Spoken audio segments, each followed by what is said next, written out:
బాప్టిస్ట్లో ఉన్న వారిని విశ్వాసి అంటున్నాము, లేకపోతే క్రైస్తవుడు అంటున్నాము.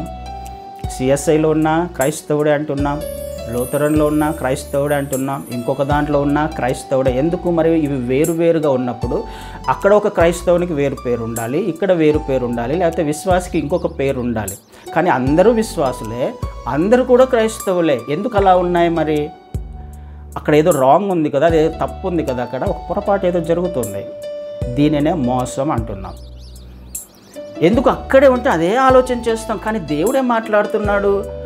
విశ్వాస విషయంలో, దేవుడు కూర్చున్న జ్ఞాన విషయంలో అందరము కూడా, ఏ సంఘానికి సంబంధించిన వారమైనా అందరం కూడా ఏకత్వం సాధించాలి అన్నది ఆయన ఉద్దేశం.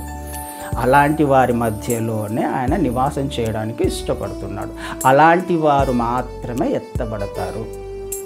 ఈ విషయం మనం జ్ఞాపకం చేసుకోవడానికి ప్రయత్నం చేయాలి.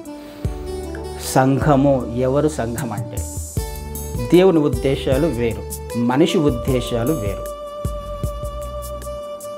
మనిషిని ఫాలో అవుతున్నావా, లేకపోతే సంఘాన్ని ఫాలో అవుతున్నావా, ఒక డాక్టరీని ఫాలో అవుతున్నావా? ఒకవేళ అలా ఉంటే నువ్వు సంపూర్ణత సాధించలేవు క్రీస్తు వారిలో.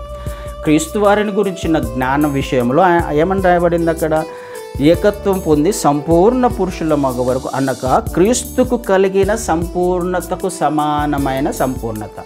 ఎలా సాధించగలవు? నేను ఒక్క గిరి గీసుకొని ఒక సిద్ధాంతాన్ని అంటిపెట్టుకొని ఉన్నప్పుడు ఏ విధంగా నేను సంపూర్ణత సాధించగలను? వేరే వ్యక్తిని, వేరే విశ్వాసిని ఆదరించలేను, వేరే విశ్వాసితో సరిగా మాట్లాడలేను, వేరే విశ్వాసితో నేను మింగిల్ అవ్వలేను, దేవుని గురించిన విషయాలను మాట్లాడలేను, శుభకార్యాలకు అశుభకార్యాలకు వెళ్ళలేను.